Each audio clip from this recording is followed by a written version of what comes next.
Police মারা গেলে জনগণ বলছে আলহামদুলিল্লাহ। চলুন একটু দেখে আসি।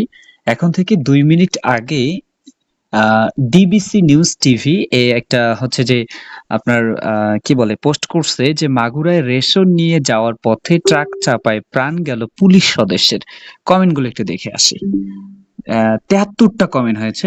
আ ১ম আমার কমেন্ট দেখা যাচ্ছে আলহামদুলিল্লাহ কয়টা গেছে? যাক আমারটার হিসাব বাদ দিলাম। আচ্ছা দেখেন জাস্ট নাও কমেন্ট করছে জিহাদুল ইসলাম আলহামদুলিল্লাহ, আলহামদুলিল্লাহ, আলহামদুলিল্লাহ, আলহামদুলিল্লাহ। দেখেন পুলিশ মারা গেছে ও মাই গড! এ তো আলহামদুলিল্লাহর বন্যা বয়ে দিছে। পুলিশ মারা গেছে, পাবলিক কমেন্ট করতেছে আলহামদুলিল্লাহ। চিন্তা করছেন এটা কখন হয়েছিল? আজ থেকে এই তো মাত্র কয়েক মাস আগে। যখন স্বৈরাচার শেখ হাসিনা ছিল এবং ওই সময় যদি কোনো পুলিশ মারা যেত, মানুষ মিষ্টি বিতরণ করত, আলহামদুলিল্লাহ বলতো। সেম এই এখন থেকে ২ মিনিট আগের ঘটনা এখন এটা হচ্ছে। তাহলে আপনি বুঝতে পারছেন যে স্বৈরাচার থাকা অবস্থায় কিরকমটা ছিল আর স্বৈরাচার না থাকায় কিরকমটা আছে বাংলাদেশ। চিন্তা করেন এবার আপনি।